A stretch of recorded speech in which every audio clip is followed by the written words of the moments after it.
नाम राम को कल्पतरु कलि कल्याण निवास। जो सुमिरत भयो भांगते तुलसी तुलसीदास।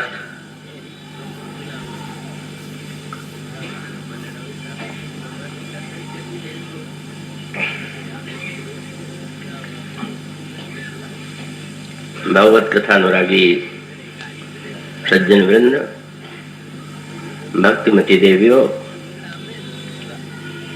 गोस्वामी तुलसीदास जी के आस्था के जो 5 केंद्र हैं, जिनके माध्यम से उन्होंने अपने जीवन का निर्माण किया, या जिन आश्रयों के माध्यम से उन्होंने अपने को धन्य बनाया, कृतकृत्य बनाया, आस्था के वे 5 केंद्र हैं।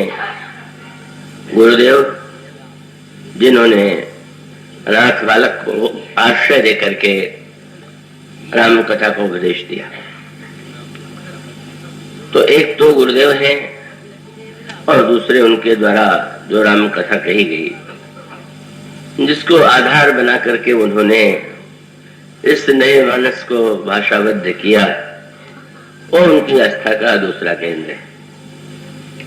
आस्था के तीसरे केंद्र श्री भरत हैं, चौथे श्री हनुमान जी हैं, और सबसे अधिक जिनके प्रति उनकी निष्ठा है वह है भगवान का मंगलमय राम नाम। क्योंकि यह राम नाम के संदर्भ में यदि विचार करके देखें तो उनके जितने आराध्य हैं उसमें एक साधना समान, और वह साधना नाम साधना है। अपने गुरुदेव के प्रति उनकी अविचल आस्था थी, और गुरुदेव ने उन्हें उपदेश यही दिया कि बस एकमात्र राम नाम का ही आश्रय तुम्हें लेना चाहिए। वही तुम्हारे माता पिता हैं, वही तुम्हारे लिए समग्र धन है। और गोस्वामी जी ने गुरुदेव के द्वारा जो राम मंत्र दिया गया उसके आश्रय से ही उनकी राम नाम के प्रति निष्ठा बढ़ती है। और जहां तक श्री भरत का संबंध है, श्री भरत के चरित्र में अनेक सद्गुण, अनेक साधन होते हुए भी जब उनकी नाम निष्ठा पर दृष्टि डालते हैं तो सचमुच यूं कह सकते हैं कि राम नाम का जप कैसे किया जाना चाहिए। गोस्वामी जी तो यह कहते हैं कि चाहे भाव से, चाहे कुभाव से, चाहे अनख से, चाहे आलस्य से, राम का नाम कल्याणकारी है। किंतु नाम जप की जो सर्वश्रेष्ठ स्थिति है उसका दर्शन श्री भरत के चरित्र में आपके समक्ष आता है। चाहे उनकी उस यात्रा में, चित्रकूट की यात्रा, जिसके माध्यम से वे सारे अयोध्या वासियों को लेकर के प्रभु के पास पहुंचे, वहां पर भी गोस्वामी जी यही कहते हैं कि श्री भरत जब चलते हैं तो भरत तीसरे पहर कह कीन प्रवेश प्रयाग, और कहत राम सिय उमगी उमगी अनुराग। बस उनके मुख से प्रभु का मंगल में नाम उच्चरित हो रहा है, और वो अनुराग से ओतप्रोत है, रस और भावना से भरा हुआ है। और उस नाम का श्रवण करके जब श्री भरत के मुख से यह राम शब्द निकलता है तो गोस्वामी जी ने कहा कि उनके मुख से निकला हुआ जो राम नाम है वह तो इतना विलक्षण है कि द्रव ही बचन सुन कुलिश पखाना, पुरजन प्रेम न जाई बखाना, और जब ही राम कह ले ही उसासा। भरत जी राम का नाम लेते हुए जब लंबी श्वास लेते हैं व्याकुलता में, तो ऐसा लगने लगता है कि जैसे चारों ओर के वातावरण में प्रेम का रस, प्रेम का भाव छा गया। जब ही राम कह ले ही उसासा, उमगत प्रेम मन उच्चों पासा। ऐसे दिव्य की नाम के आश्रय की जैसी अभिव्यक्ति श्री भरत में होती है उसका तो कहने क्या। और इतना ही नहीं, जब प्रभु ने लंका विजय के बाद पुष्पक विमान से यात्रा करते हुए श्री हनुमान जी को यह कार्य सौंपा कि वे जाकर के भरत को उनका संदेश दें। श्री हनुमान जी जब अयोध्या में प्रविष्ट होते, जहां श्री भरत विराजमान है, वहां जब उनकी दृष्टि श्री भरत की ओर जाती है तो उन्होंने वही दृश्य देखा। बैठे देख कुशासन, जटा मुकुट कृष्णगात, और राम राम रघुपति जपत, स्रवत नयन जल जात। कुशासन पर बैठे हुए श्री भरत के वाणी से का निरंतर जिह्वा से राम नाम उच्चरित हो रहा है और उनके आंखों से निरंतर आंसुओं का प्रवाह हो रहा है। तो चित्रकूट की यात्रा में भी श्री भरत का आश्रय श्री राम नाम है। और वहां पर जब वे अंत में जहां अयोध्या में उनका पुनः प्रभु से मिलन होता है, वहां पर भी हनुमान जी जब दर्शन करते हैं तो हनुमान जी ने यह देखा किस तरह से भाव रस से ओतप्रोत हृदय से श्री भरत नाम का जप कर रहे हैं। और वह दृश्य देखते ही हनुमान जी के लिए वो स्वामी जी ने लिखा कि देखत हनुमान अति हर्ष, और उसका प्रभाव उन पर कैसा पड़ा। पुलक गात लोचन जल बरसे, उनकी आंखों में भी आंसुओं की झड़ी लग गई, जैसे लगने लगा कि आंसुओं की बरसात हो रही। तो इस दृष्टि से गुरुदेव के द्वारा राम नाम का उपदेश हुआ। जिन श्री भरत को उन्होंने अपना आराध्य बनाया और जिनके लिए उन्होंने यह कहा कि यदि श्री भरत का जन्म न हुआ होता तो संसार की अपूरणीय क्षति होती, सभी की हानि होती। उन्होंने ये कहा कि अगर भगवान राम और सीता जी का, अगर श्री भरत का जन्म न हुआ होता तो भले ही संसार के अनेक भक्तों के जीवन में प्रेम का रस दिखाई देता, पर प्रेम की परिपूर्णता कैसी होती, वह तो श्री भरत में ही है। और उनका जन्म न होता तो उस प्रेम की समग्रता से, पूर्णता से व्यक्ति परिचित न हो पाता। और फिर उन्होंने ये कहा कि माना यह जाता था कि गार्हस्थ जीवन में रह करके तो व्यक्ति कर्तव्य कर्म का पालन कर सकता है, लेकिन जो तप का जीवन है या जो उस प्रकार की साधना का जीवन है वह तो वन में ही किया जा सकता है। किंतु श्री भरत को देख करके सभी को यह लगा कि मुनियों के लिए जो अगम साधना है, जो वन में भी रहकर वे नहीं कर पाते, तो वह श्री भरत अयोध्या में रह करके कर रहे। इसलिए गोस्वामी जी ने दूसरी पंक्ति में लिखा कि सिय राम प्रेम पीयूष पूर्ण हो तो जन्म न भरत को, तो मुनि मन अगम यम नियम सम दम विषम व्रत आचरत। और तीसरी बात, ऐसे महापुरुष तो अनेक हुए हैं जो अपनी साधना के द्वारा धन्य हो गए, कृतकृत्य हो गए, लेकिन समग्र संसार के प्राणियों के हृदय का जो दम्भ है, दोष है, दूषण है, उसको मिटाने की क्षमता यदि किसी में थी तो श्री भरत।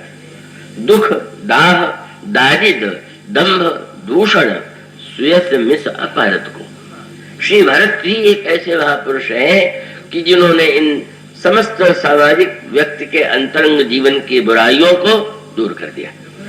अगर वे न आते तो उन्हें छोड़ करके इस कार्य को कौन संपन्न कर सकते, परंतु में उन्होंने स्पष्ट किया कि आप कह सकते हैं कि ठीक है, श्री भरत का जन्म त्रेता युग में हुआ और त्रेता युग की समस्याओं का उन्होंने समाधान किया और उन्होंने समाज को और विश्व को उस समय श्री राम की भक्ति, श्री राम का प्रेम या दुर्गुणों का निवारण करके धन्य बनाया। पर आज के युग में तो हम उनके चरित्र को पढ़ करके आनंदित तो हो सकते हैं, पर आज तो श्री भरत हमारे लिए उतने उपयोगी कैसे हो सकते हैं जैसे कि त्रेता युग में। गोस्वामी जी ने कहा कि नहीं नहीं, उन्होंने कहा वो त्रेता युग के बाद जाने दीजिए, मेरा जन्म तो इस कलयुग में हुआ और कलयुग में जन्म लेने वाला मैं तो समस्त दोषों से भरा हुआ दुष्ट कहा जाने योग्य हूं। लेकिन अगर कलयुग में भी मुझ जैसा दुष्ट भगवान के सन्मुख जा सका तो वह एकमात्र श्री भरत के कारण ही हुआ। इसलिए उस छंद के अंत में आप यही पढ़ते हैं, कलिकाल तुलसी से सठनी। एक तो प्रतिकूल समय और मुझ जैसा दुष्ट व्यक्ति, और शब्द क्या है कि मैं तो जाने का साहस ही नहीं कर सकता था, लेकिन कलिकाल तुलसी से सठनी हठी राम सन्मुख करत। हठ पूर्वक श्री राम के सन्मुख कौन ले जाता? श्री भरत के माध्यम से कवे प्रभु की शरणागति में जा सके, ऐसा इसमें पंक्ति में संकेत है। तो उनके जो आस्था के केंद्र श्री भरत हैं, उनके जीवन में रूप निष्ठा नहीं, उनके जीवन में नाम निष्ठा है। जैसे लक्ष्मण जी के जीवन में प्रभु के रूप की निष्ठा है, उसी प्रकार से श्री भरत जी के जीवन में प्रभु के नाम की निष्ठा है। क्योंकि श्री लक्ष्मण तो प्रभु के रूप के निरंतर समीप रह करके उनका दर्शन करते रहते हैं। प्रतिक्षण वे श्री राम और सीता जी के चरणों में अपनी दृष्टि को लगाए हुए इतने रस में डूबे रहते हैं कि चित्रकूट में वे इतने दिन रहे, वन में रहे, लेकिन एक क्षण के लिए भी उन्हें माता पिता पत्नी परिवार किसी की याद नहीं आई। तो ऐसी रूप निष्ठा जैसे लक्ष्मण जी में है, जो प्रभु से दूर रह ही नहीं सकते, वह श्री लक्ष्मण रूपनिष्ठ हो, ये तो स्वाभाविक है। पर श्री भरत कवे रूपनिष्ठ इसलिए नहीं है, जो उन्होंने एक बड़े भाव भरे शब्दों में प्रभु से ये कहा कि प्रभु मैं आपके रूप की प्रशंसा तो बहुत सुनता हूं। सुनते हो? पूछा जा सकता है। तो कोई दूर का व्यक्ति कहे कि प्रभु बड़े सुंदर है तो ठीक है, और आप कहते हैं कि मैं सुना है मैंने, तो आपने उत्तर दिया कि प्रभु के सौंदर्य का वर्णन सुन करके मेरी भी इच्छा हुई तो देखने की, पर मैं कभी दृष्टि उठा करके उनको देखा ही नहीं पाया। महु स्नेह सकोच बस सन्मुख कहूं न बैन। मैंने कभी दृष्टि उठा करके आपकी आंखों से आंख मिला करके कहने का साहस नहीं किया। और इसलिए उन्होंने कहा कि प्रभु संसार के अनगिनत जीव आपके रूप से तृप्त होते हैं, पर मैं तो यही कह सकता हूँ कि दर्शन तृपित न आग लगी प्रेम प्यासे ने। मेरे नेत्र तो प्यासे ही रह गए, कभी मैंने आपका दर्शन ही नहीं किया। तो स्वाभाविक है, जो दृष्टि उठा करके देख न सके वो तो रूप साधना कैसे कर सकते? फिर संयोग में रूप उपासना सरल है, पर वियोग में श्री भरत 14 वर्ष व्यतीत कर देते हैं, तो वह भगवान के नाम के आश्रय से ही। इसलिए आदि में भी नाम, अंत में भी नाम, और नाम के माध्यम से ही मानो रूप चलाया। तो स्वामी जी ने कहा, किसी व्यक्ति के रूप के विषय में जानते हो, न नाम जानते हो तो कठिनाई आ सकती है। आप बाजार में कोई वस्तु लेने जाए और व्यापारी से ये कहें कि मुझे ऐसी वस्तु जो गोल गोल है, काली है, सफेद है, तो कहेगा कि ये तो कई वस्तु हो सकती है। और आपको नाम का पता हो, रूप का पता न भी हो, तो नाम बताने पर तो वस्तु दे ही देगा। तो गोस्वामी जी ने कहा, सुमरीय नाम रूप विरु देखे आवत हृदय स्नेह दिसेगे।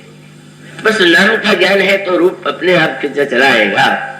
और श्री भरत के उस नाम निष्ठा की प्रभु के प्रति कितनी भावना है, इसका आपको परिचय प्राप्त होता है। लंका कांड का युद्ध, रावण लंका का युद्ध समाप्त हो चुका है, विभीषण को राज्य दिया जा चुका है। विभीषण प्रभु के चरणों में प्रणाम करते हैं, निवेदन करते हैं, प्रभु आप अब इस दास का घर पवित्र कीजिए, अब जनगृह पुनीत प्रभु कीजिए, मज्जन करिए श्रम समर श्रम छीजे। इतने दिनों तक युद्ध में लड़े हैं, थकान आ गई होगी, आप निवास करें, अपने युद्ध की थकान मिटावें, और जिसको देना चाहे वो दें। और फिर आप अयोध्या पधारे, लेकिन उसके साथ बहुत बढ़िया शब्द जोड़ दिया। आप ये न समझ लें कि मैं ये कह रहा हूं कि कुछ दिन रहने के बाद चले ही जाइए। ये तो कुछ ऐसा लगेगा कि थोड़े दिन के सत्कार के बाद अब स्वामित्व की आवश्यकता का अनुभव नहीं हो रहा है, पर उन्होंने यही कहा, पुण्य मोहि सहित अवधपुर जाइए। आप कुछ दिन विश्राम करने के बाद मुझे लेकर के अयोध्या बता ले। जिस समय उनसे यह अनुरोध भीषण जी ने किया, प्रभु तो शील की मूर्ति है, उन्होंने ये कहा कि तुम जब कहते हो कि मेरा घर पवित्र कीजिए, तो मित्र भीषण सत्य तो यह है कि तुम्हारा घर, तुम्हारा राज्य, तुम्हारी संपत्ति तो मेरी, तो मैंने फिर तो प्रहार नहीं चाहिए। उस समय प्रभु के मुंह से जो शब्द निकला वह शब्द यही था कि तोर पोष गृह मोर सब सत्य वचन होता, पर दशा भरत की सुमेरी मुहि निमिष कल्प समझा। जब मैं भरत की दशा का स्मरण करता हूं तो एक एक निमेष कल्प जैसा लगता है। और वो ध्यान कर रहे हैं प्रभु श्री भरत का, कहते हैं मैं जानता हूं भरत की क्या स्थिति इस समय होगी। और उनका तापस वेश, शरीर कृष, जो तपस्वी के वेश में, जिसका शरीर दुर्बल हो गया है, और जपत निरंतर मोर, जो निरंतर मेरे नाम का जप करता है। तुम यदि सेवा करना चाहते हो तो सबसे बड़ी सेवा यही होगी कि देखो वेगी सो जतन करो सखा निभो तो। जितनी शीघ्रता से तुम मुझसे से भरत से मिलने का उपाय करोगे, उससे बढ़कर के मेरे लिए प्रसन्नता की बात नहीं होगी। तो जिस समय प्रभु श्री भरत का स्मरण करते हैं तो नाम जप करते हुए निरंतर जिनके वाणी से, जिनके मन में, इनके प्राण में, रोम रोम से राम उच्चरित हो रहा है, उनका ध्यान प्रभु को आता है। तो श्री भरत जो है उनकी तो नाम के प्रति निष्ठा स्वभावतः अद्वितीय है, प्रेम मरस से सराबोर है। श्री भरत मूर्तिमान प्रेम है, भरत ही कहीं सराही सराही राम प्रेम मूर्ति तनुआई। और इसका अर्थ क्या हुआ कि राम नाम की मधुरता तो अद्भुत है, लेकिन गोस्वामी जी ने एक उपमा के द्वारा ये कहा कि अगर नाम में मिठास का अनुभव न हो तो उसके लिए उन्होंने उपाय बताया। जैसे कोई सुन ले कि लड्डू तो बड़ा मीठा होता है, स्वादिष्ट होता है, गणेश जी को, हनुमान जी को बड़ा प्रिय, और वो भी शुद्ध घी का होना चाहिए। तो शुद्ध घी में वो बेसन को अच्छी तरह से भून करके लड्डू का रूप दे दे तो शुद्ध घी भी और उसके साथ साथ बेसन भी अच्छा है, पर वो मीठा नहीं लगेगा। मीठा कब लगेगा? जब उसमें का घी और बेसन के साथ साथ मीठा भी डाला जाए। तो गोस्वामी जी ने कहा रा और म अक्षर तो बहुत श्रेष्ठ है, पर उसमें जब तक स्नेह की चीनी आप नहीं मिलावेंगे, स्नेह की मिठास नहीं मिलावेंगे, तब तक उसका पूरा आनंद नहीं आएगा। इसलिए मैंने पत्रिका में कहते हैं राम नाम मोदक स्नेह सुधा पागे, तो पाई परितोष तून बार बार। तो अगर एक बार तुमने इस राम नाम के प्रेम से भरे हुए लड्डू को खा लिया तो पाई परितोष तून द्वार द्वार भागे है। तुम अपनी भूख मिटाने के लिए संसार में जहां तहां भटकोगे नहीं। तो श्री भरत के जीवन में जो प्रेम है और प्रेम युक्त तो भगवान के नाम की जप की जो अद्भुत रसमयी पद्धति है, जिसके लिए गोस्वामी जी कहते हैं जो कामना युक्त व्यक्ति है वह तो राम नाम के द्वारा अपनी कामनाओं की पूर्ति करते ही है। पर कहा जा सकता है कि जो ने कुछ नहीं चाहिए, जिनमें कोई कामना नहीं है, वे तो नाम का जप नहीं करते होंगे। गोस्वामी जी कहते हैं कि नहीं, वे तो सचमुच सबसे अधिक नाम का जप करते हैं। क्यों? कामना वाला कहेगा तो एक बार नाम लेगा और एक बार कामना को जोड़ेगा, पर जिसके जीवन में कामना नहीं है वो सकल कामनाहीन जे राम भगत रस लीन। उनके नाम की निष्ठा कैसी है? नाम सुप्रेम पीयूष हृद तीनों किए मन मीन। जल की प्यास तो प्रत्येक व्यक्ति को, पर व्यक्ति जल से अलग भी हो जाता है, पर मछली के लिए तो जल ऐसी वस्तु है कि वो तो एक क्षण भी उससे अलग होना संभव ही नहीं है। इसी प्रकार से जिनके हृदय में रंच मात्र कोई कामना नहीं है, जो श्री राम की भक्ति के रस में डूबे हुए हैं, वे तो भगवान के नाम का जो दिव्य सरोवर है, अपने मन को उन्होंने मछली बना लिया है, जिसमें एक क्षण के लिए भी नाम से दूरी उत्पन्न नहीं होती।